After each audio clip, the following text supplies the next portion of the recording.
último momento tiene que ver con el fallecimiento del expresidente de Uruguay, José Pepe Mujica, a los 89 años. ¿Sí? El exmandatario tuvo una larga batalla contra el cáncer y finalmente falleció hoy Sí, particularmente, horas. sí.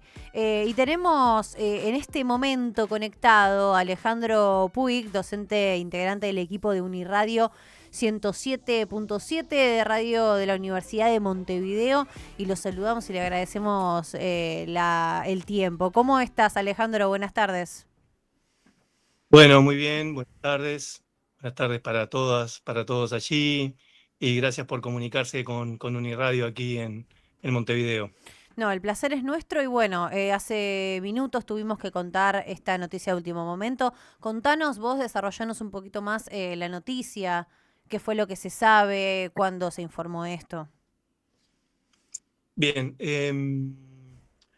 José Pepe Mujica venía padeciendo una enfermedad ya hacía más de un año, ¿verdad? En el cual obviamente se declaró que tenía un cáncer de esófago, que ya de algún modo requería una intervención, que la tuvo, y luego los tratamientos y los cuidados necesarios que fueron excelentes por parte de su médica tratante, y a su vez específicamente su vida normal, absolutamente normal, su vida pública, su vida personal, pero que de algún modo la edad de alguna manera avanzada y más lo que era el avance de la enfermedad iba a traer a consecuencia específicamente que no iba a ser curable, la enfermedad no iba a ser curable y que iba a tener vamos a decir, se iba a desencadenar en una enfermedad terminal, y así fue, así ocurrió. Él estaba esperando este momento ya hacía largo tiempo, de algún modo, y también un poco para sorpresa de él, y quién sabe también un poco por esto de estos organismos resistentes y luchadores como ha sido toda su vida, también más largo incluso de lo que él esperaba en cuanto a lo que era el desenlace, ¿verdad? Eso en cuanto a la parte clínica, si me permitís, porque era un poco tu pregunta inicial, pero también está un poco el ser humano en cuanto a lo que es su instinto de supervivencia, su amor a la vida, su apego a su pueblo, su apego a sus cosas cotidianas, a su compañera, Lucía, lo cual obviamente eso seguramente fue lo que permitió que su calidad de vida fuera la mejor hasta último momento, ¿no? Ujú. Hablar de Mujica es hablar de un prócer a nivel latinoamericano, sobre todo porque hizo culto de la humildad y de no haber sido una persona que se enriqueció, que creció, que cambió su forma de vida en todo ese Sí, tiempo. claro. Es más, algunos se lo criticaban, justamente eso. ¿Es eso?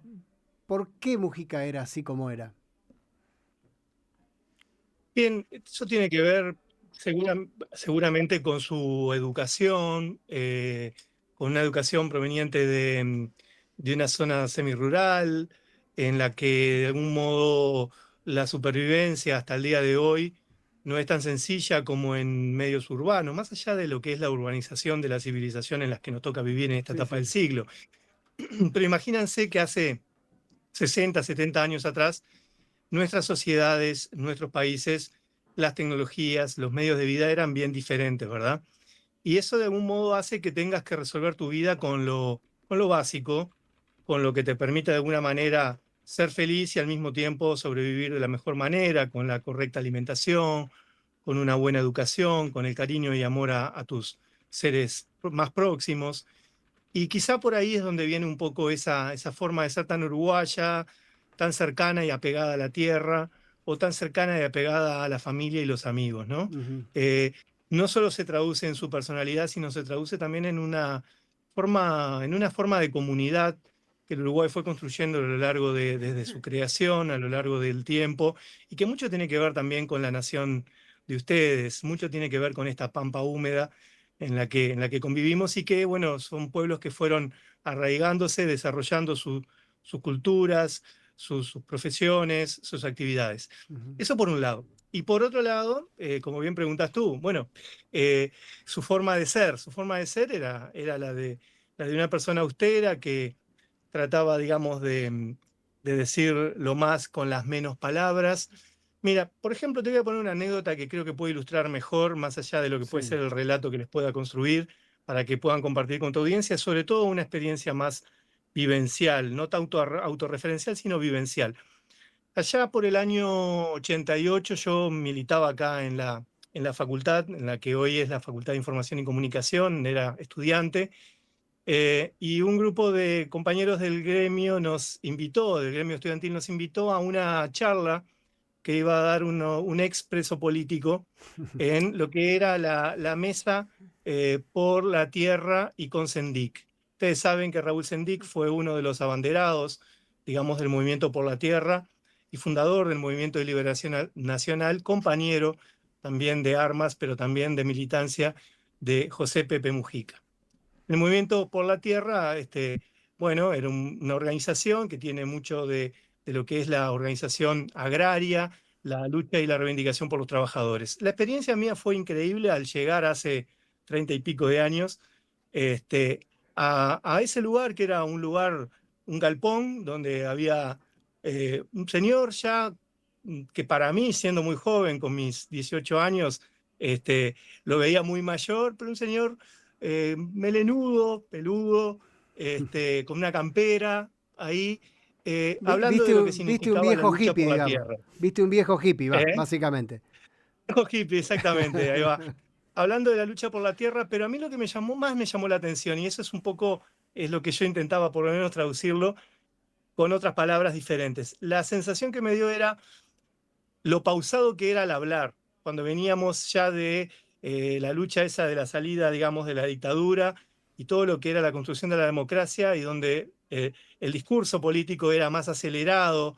No, este es un tipo súper pausado, se tomaba su tiempo, reflexionaba cada palabra que decía, pero obviamente la ponía en el ángulo, como se dice habitualmente, en términos más Claro. futboleros, en términos más populares. Es decir, eh, toda reflexión de él iba más allá de lo que podía ser la pregunta de ese momento por parte de los participantes, donde habían militantes agrarios, militantes urbanos, militantes de sindicatos, gremios estudiantiles, como era el caso en el que estaba yo. Y esa austeridad de la palabra es de algún modo lo que lo define a él, esa forma reflexiva, ¿no? Es decir, me llamó poderosamente la atención. En aquel momento sí era un político, pero no era un político, recién salía de la clandestinidad, fíjense ustedes, y aún no era parlamentario, estaba lejos todavía de que incluso el Movimiento de Liberación Nacional fuera incorporado al Frente Amplio como organización política, ¿verdad? Ujú. Entonces, era desde ese lugar, desde la militancia social que él se expresaba, desde más que un militante político o ex guerrillero, un militante social, un militante de base que se expresaba en el ida y vuelta. Esa austeridad es de alguna manera la que él siguió toda su vida, por lo menos lo que uno más conoce en cuanto a lo que Alejandro, sucedió después y que se hizo más popular a nivel internacional, ¿no? Alejandro, y era una persona respetada porque digo, acá viste que o sos blanco o negro, sos River o Boca y se odian y se tiran con de todo y son capaces de ni siquiera poner un mensaje. Yo vi el mensaje de la calle Pou hace un rato, obviamente de Yamandú, Orsi también, pero digo, por la oposición, por la derecha, por decirlo, la centro-derecha, aquellos que no coincidían con su pensamiento, ¿era una persona respetada igual, más allá de no tener por ahí ese punto en común en lo político? Sí, la respuesta es que sí, ¿verdad? Pero esa respuesta hay que construirla, ¿verdad? No es un sí fácil, Sí. porque esta gente de alguna manera se jugó la ropa, se jugó mucho por lo que eran sus ideas, por sus ideales, por el país, por lo que era el pensamiento de la construcción política y social de un país y económica de un país. Por eso mencionaba antes también a Raúl Sendik, su compañero de lucha. Eh, ¿Por qué de algún modo es que Mujica comienza a ser porque al principio te cuento que era rechazado por la clase política, por el sector político partidario de políticos, de lo que es el oficio del político, el político tradicional que de alguna manera conocemos, de saco y corbata, por decirlo, ahora ya no tanto, pero bueno, más acartonado, en fin, donde haya muchos aspectos formales a la hora de expresarse, en fin, hoy no tanto quizá, pero él de alguna manera con su estilo campechano, como se dice, con su estilo de paisano, fue cuando llega al Parlamento, llegaba en su moto Vespa, antes que el Fusca, y era muy gracioso ver ese tipo melenudo ahí llegando y decir, bueno, ¿qué pasa acá? Vamos arriba. Sí. Entonces era como que entraba al boliche, entraba al Parlamento o entraba, ¿verdad?, al lugar de las leyes y generaba ese acercamiento, esa aproximación.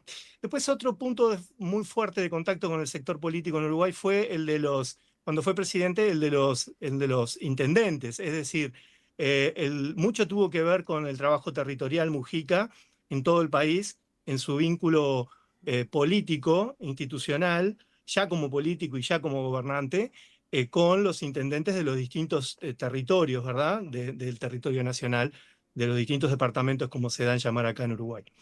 Entonces eso también generó mucha proximidad, no solamente de los políticos montevideanos, sino también del resto del país. Y así lo hizo con el resto de los políticos de América Latina y del mundo.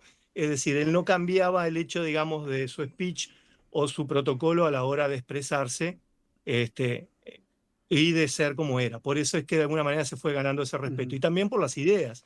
Es decir, sostener la coherencia a la hora, digamos, del discurso político y la acción, más allá, digamos, de las diferencias políticas o cosas que Mujica fue cambiando con el tiempo, desde visiones más radicales, por decirlo de algún modo, desde una izquierda, ¿verdad?, que se separaba de la izquierda tradicional de la década de los 60 y optaba por la lucha armada, a lo que fue después un proceso, digamos, de, vamos a decir, participación dentro de los progresismos o las socialdemocracias, de algún modo así, latinoamericanas, en la era progresista fuerte, en la cual obviamente también participó con Hugo Chávez, con los Kirchner, etcétera, ¿no?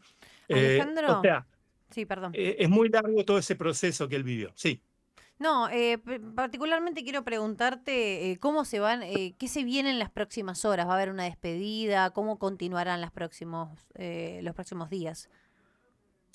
Sí, en Uruguay estábamos comentando acá en pasillo en la radio con unos compañeros hace minutos antes de poner un flash al aire. Uruguay es muy austero con esas cosas, ¿no? Es decir, cuando falleció Tabaré Vázquez, cuando falleció el propio Jorge Valle, no es de hacer específicamente grandes celebraciones, sí específicamente decretar duelo nacional, seguramente va a ser así, más aún cuando se trata de un expresidente, por lo que son los protocolos institucionales.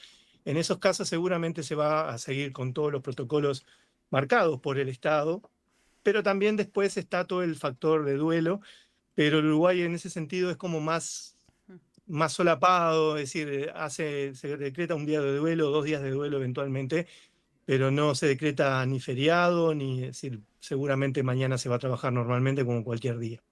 Alejandro, te agradecemos muchísimo tu tiempo, la conexión y bueno, estaremos en contacto por cualquier novedad que se presente. Gracias. Bueno, por favor, a ustedes y un placer estar en contacto y en comunicación una vez más. Hasta la Hasta próxima. luego.